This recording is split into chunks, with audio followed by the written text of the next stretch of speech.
चलो विद्यार्थी मित्रों आ चेप्टर में આપણે આગળ ગઈ વખતે આપણે વાત કરી હતી કે આ ચેપ્ટર માંથી આપણને 5 ગુણનો પ્રશ્ન પૂછાતો હોય છે એટલે આપણે વિશેષ આ ચેપ્ટર ની અંદર 5 ગુણના પ્રશ્નો ઉપર આપણે ભારણ મૂકવી છે કારણ કે 5 ગુણનો પ્રશ્ન આપણને પૂછાય તો આપણા માટે એ ગુણભાર વધારવા માટે ખૂબ જ મહત્વનું પુરવાર થાય છે તો 5 ગુણના પ્રશ્નમાં કેટલું અને કેવી રીતે લખવું એની પણ આપણે ચર્ચા करता जशुं।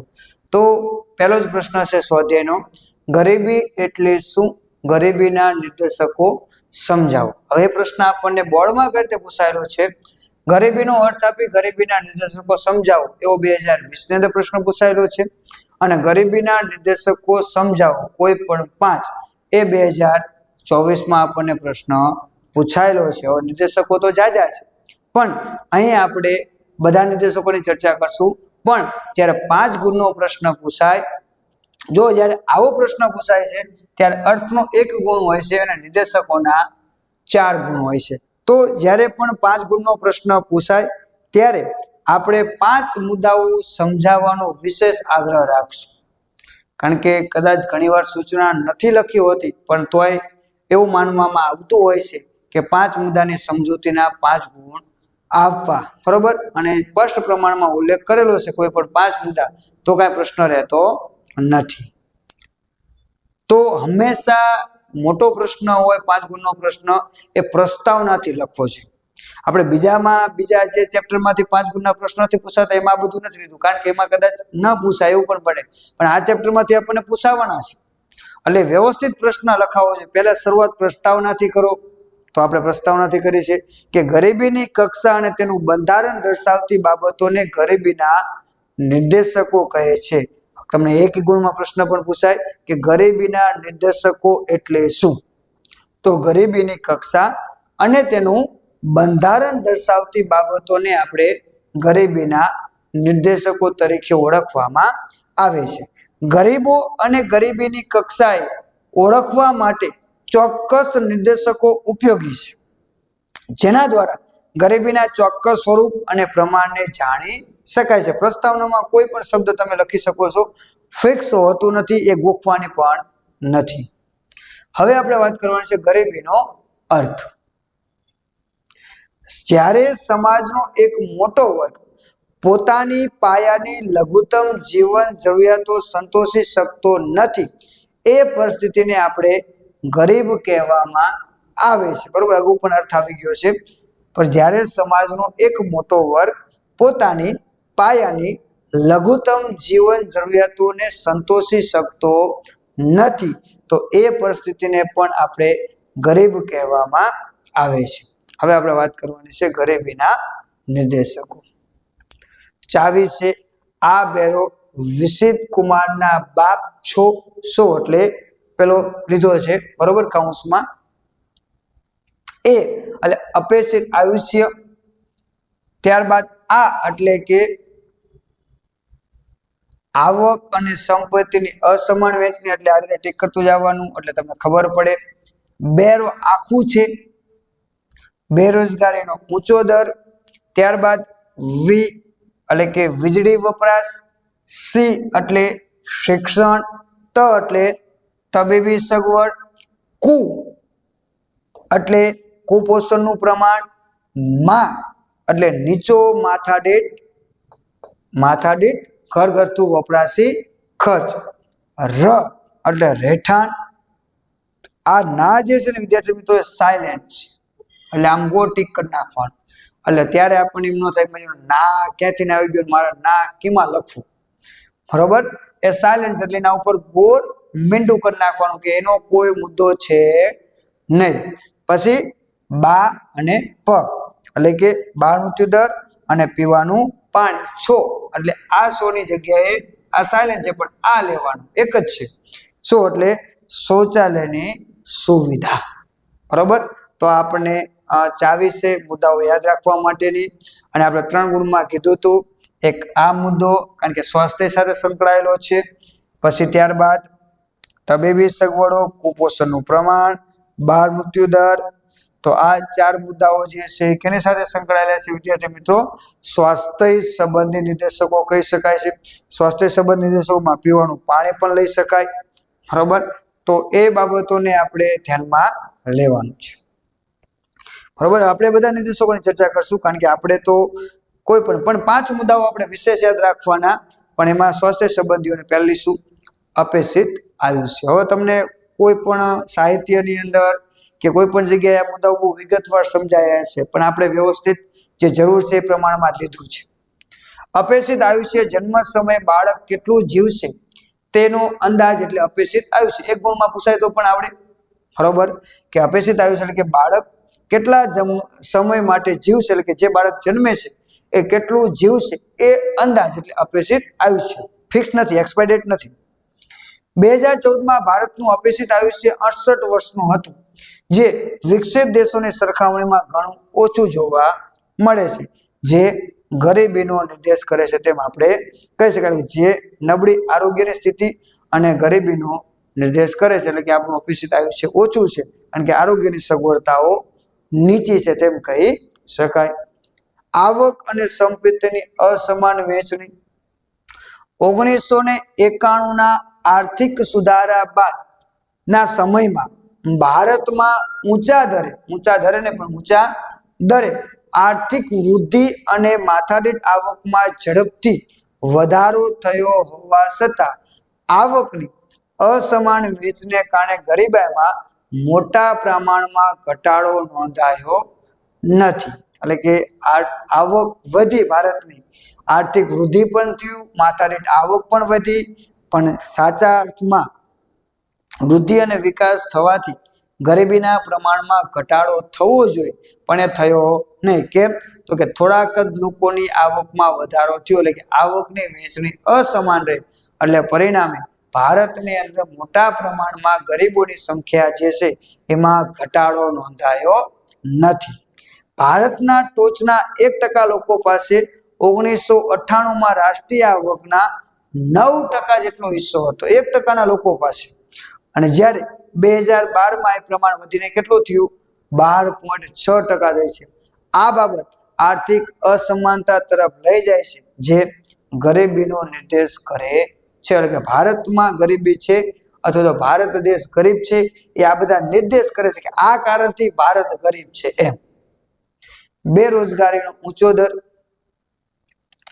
બેરોજગારીની સ્થિતિમાં વ્યક્તિ પાસે અપૂરતી આવક કે શૂન્ય આવક છે, જેને કામ છે ને એ બેરોજગાર છે. તેથી એકથી પોતાની પ્રાથમિક જરૂરિયાતો સંતોષી શકતો નથી. પરિણામે ગરીબાઈનું પ્રમાણ ઊંચું છે, કે કોઈ એક વ્યક્તિ દરેક વ્યક્તિની પ્રાથમિક જરૂરિયાતો સંતોષી શકતો નથી, એટલે પરિણામે ગરીબાઈનું પ્રમાણ ઊંચું છે. ભારતમાં યાદ રાખજો, અંડરલાઈન કરી નાખજો, 2011 સુધીમાં બેરોજગારીનો દર 9% જેટલો નોંધાયો હતો. ત્યારબાદ છે વીજળી વપરાશ. તો કોઈ પણ દેશના આર્થિક વિકાસમાં વિકાસનો અસર કરનાર એક મહત્વનું જો કોઈ પરિબળ હોય તો વીજળી છે. કારણ કે હવે વીજળી વગર ઘણું બધું 2-5 કલાક લાઈટ જતી રહે તો આપણી સમસ્યા ઘણી બધી વધી જાય છે, થાય છે ને. તો વીજળીની સમસ્યા આજે બહુ મોટી અસર કરે છે. એ જ આપણને જીવન જરૂરી અસર કરે છે, એ જ રીતે ઉદ્યોગ ધંધાને પણ અસર કરે છે. એટલે કે આજે વીજળી એક ખૂબ જ મહત્વનું પાયાનું લક્ષણ છે. એનો મતલબ કે દરેક લોકોને વીજળીનો વપરાશ મળે એટલી પૂરતી તક મળવી જોઈએ. એટલે કોઈ પણ દેશમાં આર્થિક વિકાસનો આધાર એટલે કે અસર કરનાર એક મહત્વનું પરિબળ હવે વીજળીની સગવડ છે. દેશમાં ઉત્પાદન વધારવા તેમજ લોકોના જીવનની ગુણવત્તા સુધારવા વીજળીની શરૂઆત ખૂબ જ મહત્વની છે. એટલે કે લોકોના વિકાસમાં, લોકોના જીવન ધોરણની અંદર વીજળી એક ખૂબ જ મહત્વનું સ્થાન ધરાવે છે. ભારત વીજળીનો એક મોટો ઉત્પાદક અને વપરાશ કરતો દેશ છે. ઉત્પાદકની અંદર ભારતનો ક્રમ લગભગ 7મો છે અને વપરાશ કરનારની અંદર 5મો ક્રમ છે. કે ઉત્પાદક તરીકે વિશ્વમાં 7મા નંબરે છે અને વીજળીના વપરાશમાં એ 5મા નંબરે છે. આમ છતાં વધુ વસ્તી અને ઓછી માથાદીઠ આવક હોવાથી વીજળીનો વપરાશ ખૂબ જ ઓછો છે, જે ગરીબીનું નિર્દેશ કરે છે તેમ આપણે કહી શકાય. એટલે આમ વીજળી જેટલા જોયેલા પ્રમાણમાં લોકો ઉપયોગ કરી શકતા નથી, કારણ કે આવકનો અભાવ છે. વીજળી પાછળ ખર્ચ કરી શકતા નથી, એટલે ક્યાંક ને ક્યાંક આપણે એમ કહી શકાય છે કે ગરીબીનો નિર્દેશ કરે છે. ત્યારબાદ છે શિક્ષણ.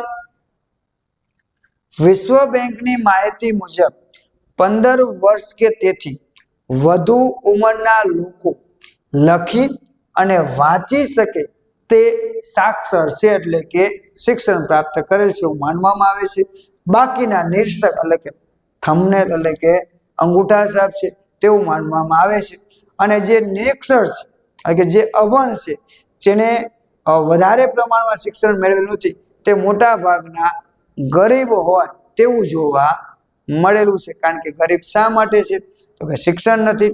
શિક્ષણ નથી લઈને ક્યાંક ને ક્યાંક રોજગારીની તક મળી નથી, એટલે પરિણામે વધુ કામ સ્વીકારી શકે અથવા તો ઊંચું કામ કરી શકવાની ક્ષમતા નથી, એટલે ઊંચું વેતન નથી મળતું, એટલે પરિણામે ક્યાંક ને ક્યાંક ઓછું કામ, મજૂરી કામ કરવાનું આવે છે અને ઓછું વળતર મળે છે, જે ક્યાંક ને ક્યાંક ગરીબીનો નિર્દેશ કરે છે.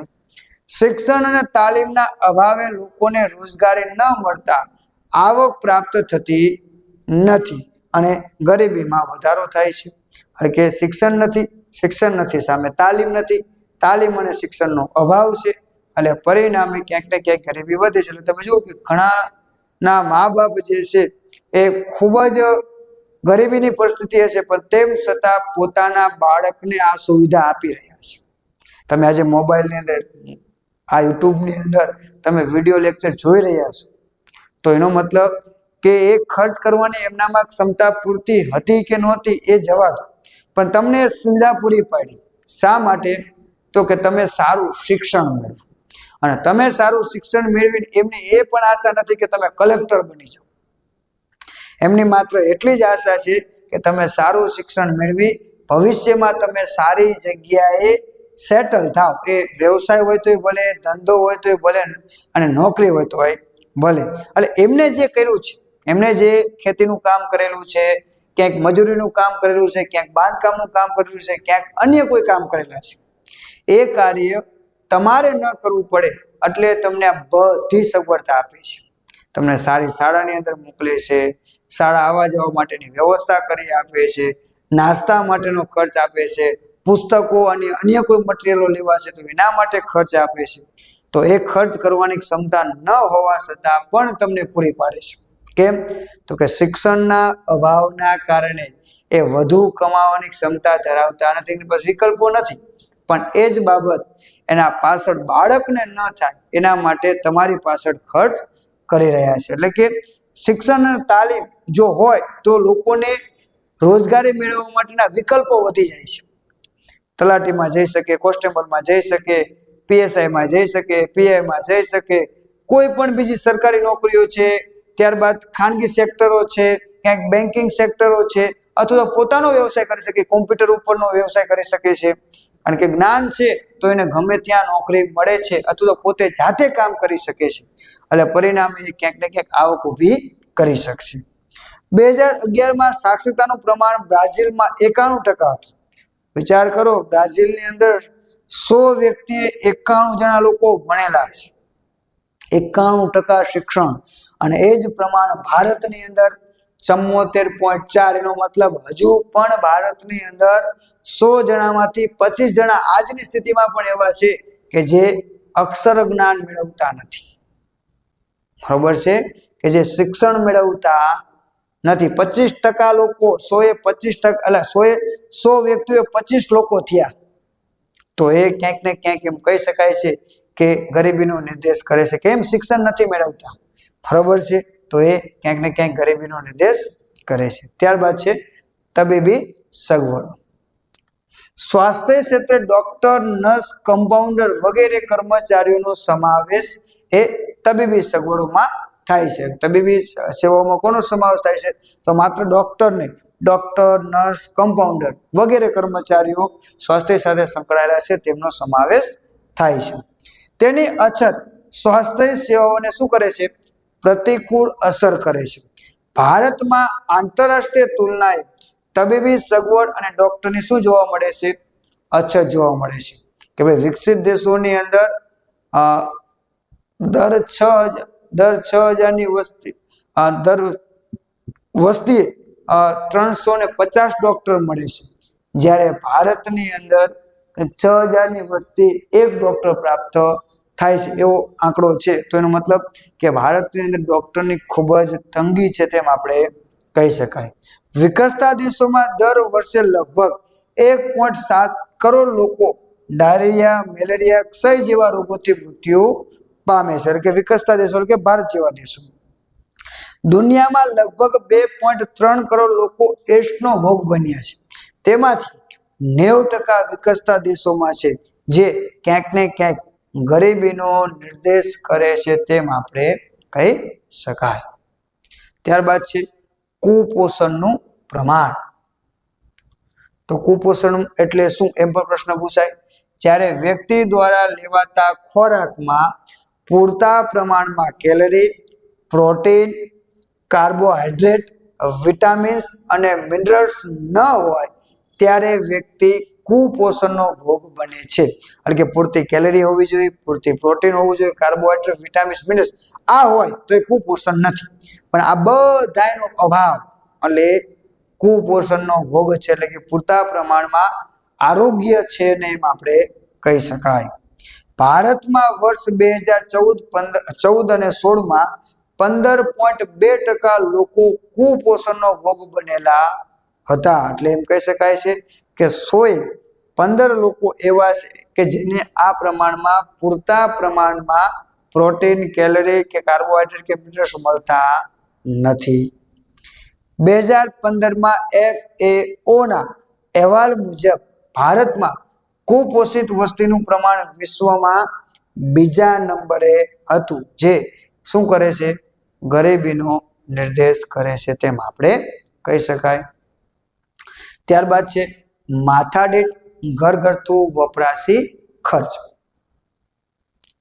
કોઈ એક વર્ષ દરમિયાન કુટુંબો દ્વારા ખરીદેલી બધી જ વસ્તુઓ અને સેવાઓ, ટકાઉ વસ્તુઓ વગેરેના બજાર મૂલ્યને તે જ વર્ષની વસ્તી વડે ભાગતા પ્રાપ્ત થાય છે. જો માથાદીઠ આવક નથી, માથાદીઠ ઘરગથ્થુ વપરાશી ખર્ચ માથાદીઠ આવકની જેમ જ દરેક વ્યક્તિએ ઘર ખર્ચ પાછળ કેટલો ખર્ચ કરે છે એનો અંદાજ છે. કે કોઈ એક વર્ષ દરમિયાન કુટુંબો દ્વારા ખરીદવામાં આવેલી બધી જ વસ્તુઓ અને સેવાઓ, જેમાં ખાસ કરીને ટકાઉ વસ્તુઓ વગેરેને બજાર મૂલ્યને તે જે તે વર્ષ સાથે અને જે તે વસ્તી વડે ભાગતા આપણને જે આ પ્રાપ્ત થાય છે એ પ્રાપ્ત છે માથાદીઠ ઘરગથ્થુ વપરાશી ખર્ચ.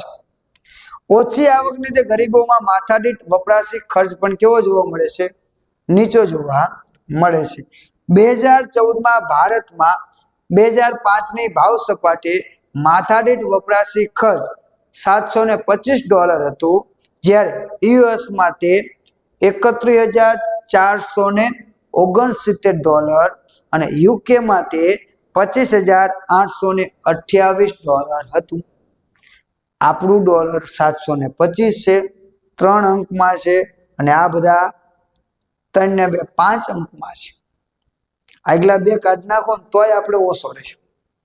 બરોબર, આગલા બે કાઢ નાખો તોય આપણે ક્યાંક પાછા પડતા હોય તેવું જોવા મળે છે. એનો મતલબ કે વિકસિત દેશોની અંદર લોકોની આવક વધારે છે એટલે ખર્ચ કરવાની ક્ષમતા પણ વધારે છે, ખર્ચ પણ વધારે કરે છે. તો આપણે અહીં વપરાશી ખર્ચ સાવ ઓછો જોવા મળે છે, જે ક્યાંક ને ક્યાંક ગરીબીનો નિર્દેશ કરે છે. આમ વિકાસમાં દેશોમાં આવો ખર્ચ ઘણો ઓછો હોય છે, જે ગરીબીનું નિર્દેશ કરે છે તેમ આપણે કહી શકાય. ત્યારબાદ છે વિદ્યાર્થી મિત્રો રહેઠાણ. તો રહેઠાણનો મુદ્દોને પણ આપણે ધ્યાનમાં લેવાનો છે. તો રહેઠાણની અંદર આગળ રહેઠાણ એ માનવીની પ્રાથમિક જરૂરિયાત છે. કારણ કે રહેવા માટે રોટી, કપડા, ઓર મકાન આ આપણી પ્રાથમિક જરૂરિયાત છે. વિકસતા દેશોમાં રહેઠાણની તંગી જોવા મળે છે. લોકો ગંદી ચાલી અને ઝૂંપડપટ્ટીઓમાં પણ રહે છે. આ મુદ્દો આપણે આવી ગયો છે. મકાન, ઓરડાઓ, રહેનારાઓની સંખ્યા, ઘરમાં નળ, વીજળી જેવી સગવડતા ધરાવતા મકાનોની ટકાવારી ગરીબીની કક્ષા દર્શાવે છે. ઘણીવાર મકાન તો છે, 4 દિવાલો છે, પણ એની અંદર ઓરડાઓની સંખ્યા, ઘરમાં નળની વ્યવસ્થા, વીજળીની સગવડતાઓ આ બધી ક્યાંક ને ક્યાંક અલુપ્ત છે. એક ઓરડો છે અને લોકો રહેનાર વધારે છે તો એ મકાનની સગવડતા નથી. ભલે મકાન છે, પાકું મકાન છે, માળવાળું મકાન છે, પણ એમાં રહેશે 15 જણા, ઓરડાની સંખ્યા 2 જ છે, તો વાસ્તવિક એ મકાનની સગવડતા કહી શકાય નહીં. એટલે કે રહેઠાણની અંદર ઓરડાઓની સંખ્યા, રહેનારાઓની સંખ્યા, ઘરમાં નળ, વીજળી જેવી સગવડતાઓ કેટલા પ્રમાણમાં છે એના આધારે મકાનની સગવડતા નક્કી કરવામાં આવે છે.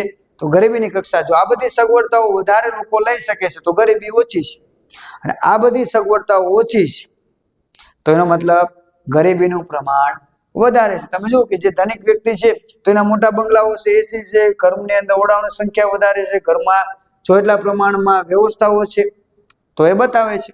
અને એની જગ્યાએ જે ગરીબ ઘર છે ત્યાં જોયો તમે કે મકાનની સ્થિતિ જ અલગ છે, એમાં આધુનિક સગવડતાઓનો અભાવ છે.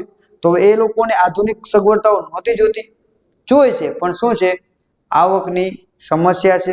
એટલે મતલબ શા માટે આવકની સમસ્યા છે, તો ગરીબીની કક્ષા દર્શાવે છે.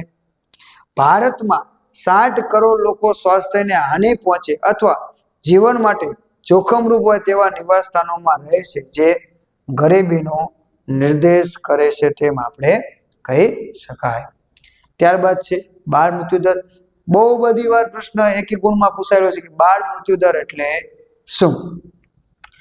દર 1000 જીવિત જન્મતા બાળકોમાંથી 1 વર્ષથી ઓછા સમયમાં મૃત્યુ પામતા બાળકોનું પ્રમાણ એટલે બાળ મૃત્યુ દર. શું કીધું છે કે દર 1000 જીવિત જન્મતા બાળકોમાંથી 1 વર્ષથી ઓછા સમયમાં મૃત્યુ પામતા બાળકોનું પ્રમાણ એટલે બાળ મૃત્યુ દર. ભારતમાં 2014માં બાળ મૃત્યુ દર 39 પ્રમાણ હતું. યાદ રાખજો, 2014માં કેટલું હતું?